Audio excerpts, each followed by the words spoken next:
So when I started working out from home, because I didn't have access to a gym, I would always have a dream physique in my mind.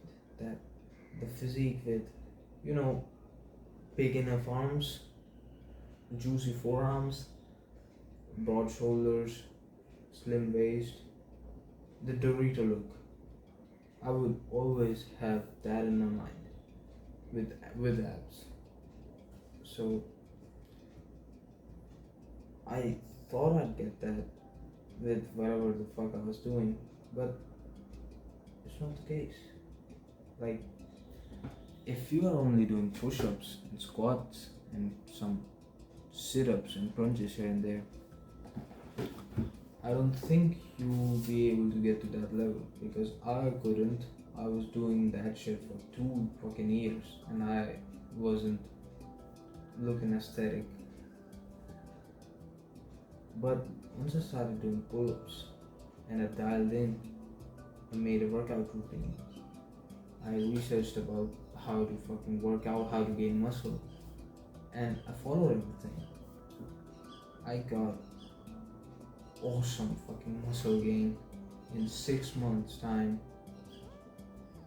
I got literally in 6 months, I looked better than I did after 2 years of fucking training.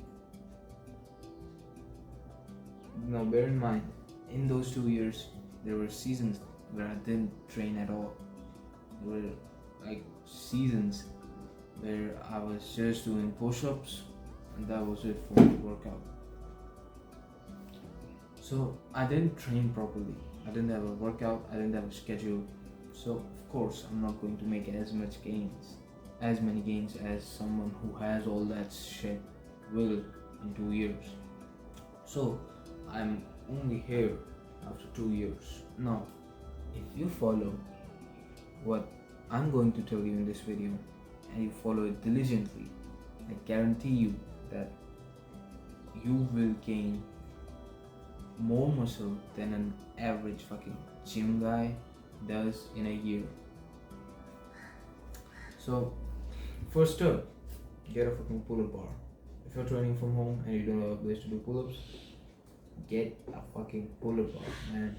Like, you won't get anywhere without pull-ups.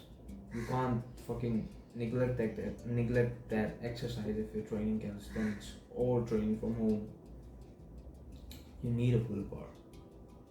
So I don't know, do some Indian jugaad or maybe get creative or buy the pull-up bar. I don't know how you can do it. However, you can manage to get a pull-up bar, a place where you can do pull-ups. Do it. You have to do pull-ups, like, bro. I can't stress it more. You have to fucking do some pull-ups every single day, or every single workout, or every single back workout. Like, I didn't have a pull-up bar until I had one. Why am I stressing pull-ups so much? Bro, pull-ups build your lats and your overall back muscles, except your lower back. Pull-up builds your back, and a stronger back and a wider back needs a pull, like a vertical pull movement. So if you want that upside down Dorito look, you'll have to train pull-ups. Now, train each and every muscle at least twice a week. Like, if you're following a bodybuilding style split with calisthenics, no problem. Follow it. But if you're training from home or training from anywhere, at least hit your muscle twice a week in order to stimulate good muscle gain, in order to leave nothing on the table. So the average pro split works good. It will give you muscle gain, but you can get more if you train at least once more. So why not do it? If you're training 5 days, maybe train 6 days. If it's not deteriorating from your quality of life, then do it. I don't think it will be. So follow a split style training or do full body calisthenic circuits. like I do it and I think it's good, I'm going to do it for the next at least a month, and I'm going to make another video after a month where I will either criticize it or maybe promote it. But for now, at least train your muscles twice a week for getting to that aesthetic physique dream. Next up, the third thing is don't change your routine. Like, yes, bro, like I am sometimes like an ADHD kind of guy because I change my shit up so much. I get bored so fucking fast. And it is like beneficial for me, but it is detrimental as fuck to me. Let's say what I mean by ADHD kind of shit is, let's say I research the Arnold split or the bro split, and I see that every single gym bro who looks big follows the bro split, and then I follow the bro split. After maybe 2 weeks, I'll be fucking bored, and by that time I will have seen at least 1 or 2 videos about Arnold split or push pull legs or upper lower, and how I'm going to change it, change the shit, change the fucking split. And maybe after a month or two, I'll maybe like see some other style of training and I'll switch. That's ADHD. It can be beneficial when you're starting out. If you try out every single style of training for 1 week, you do cross training. After a week you get bored.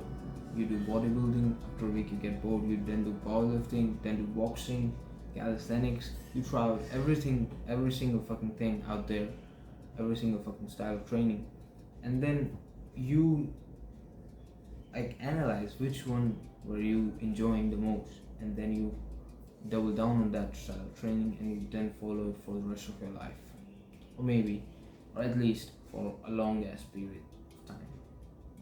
I think that strategy is really good, and in that way it helps me. My ADHD tendencies really help me.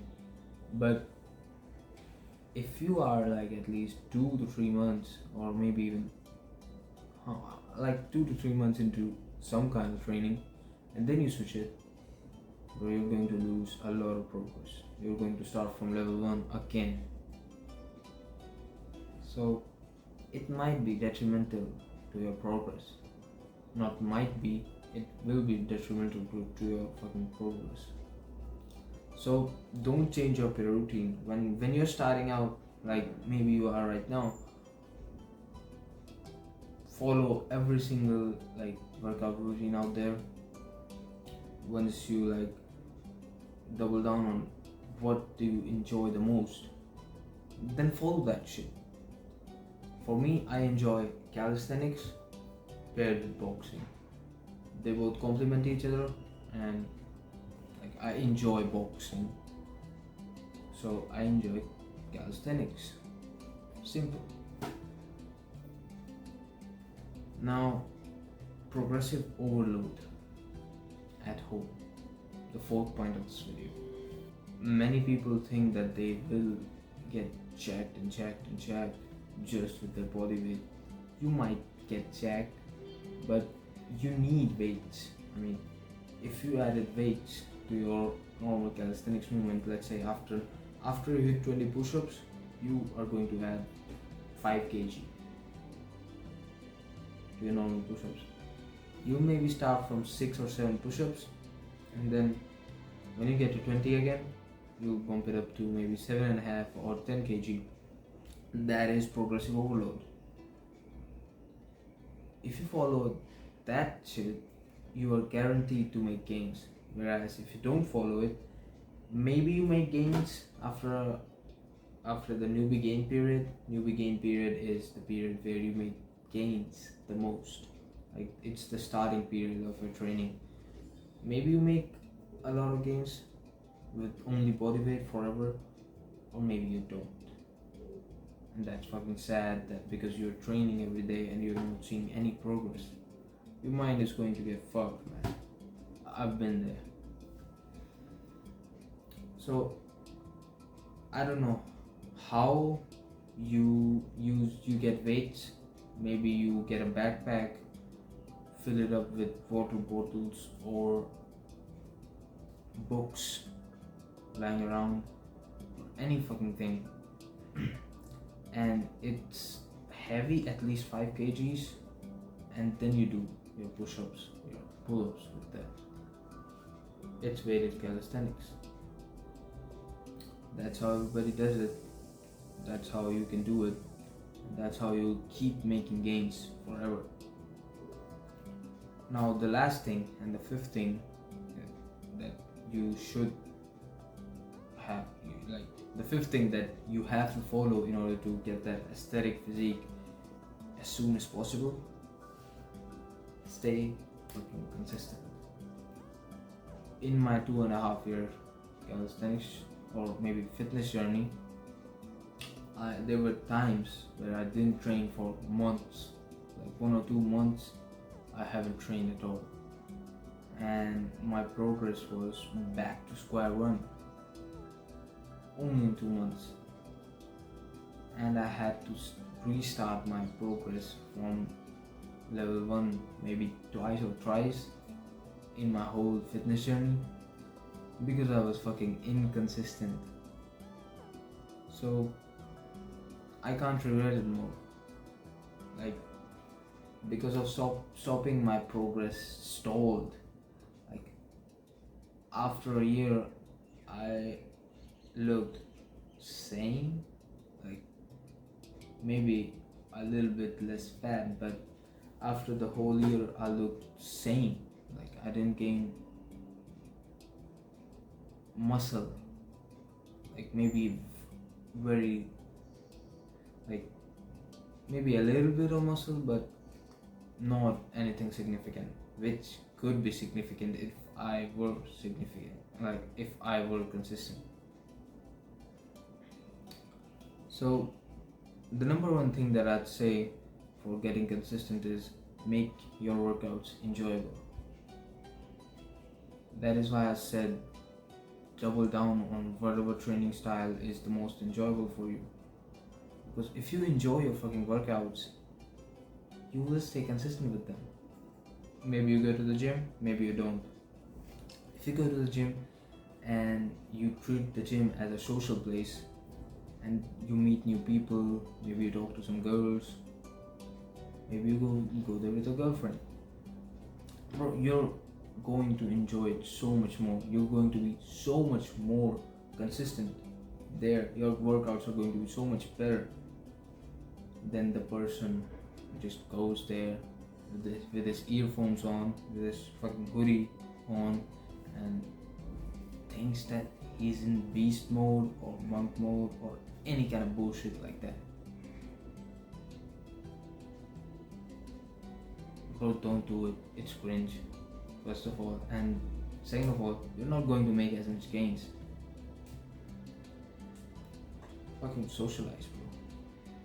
Make your workout enjoyable and take some rest days. Rest days are good. Like, I follow David Goggins more than you do, man. Like, I'm a David Goggins autist. I relate to the guy more than every fucking buddy. So make your workouts enjoyable and take rest days. Rest days heal your overall central nervous system. Maybe do some light activity. I'm not saying fucking lie on the couch all day, be a couch potato. That's bullshit. Take active rest days or light days, I'd say. So this was it. If you follow all these 5 things, if you follow all these 5 principles, you will get jacked, or you will see significant muscle gain within a year, and I guarantee that. Get a pull-up bar, train each yourself twice a week. You have to go to failure. Don't change your routine, progressive overload, either at home or at the gym, wherever you're going, and stay consistent. If you follow all these 5 things, you are going to get jacked, my friend. And in such a short time that if you like meet your distant relatives, there is some relative that you meet only once or twice a year, and you meet him after a year, he's going to be fucking shocked. You're going to look big, bro. So this was it. Nothing has ever stopped a man who wanted to do something in life. Peace.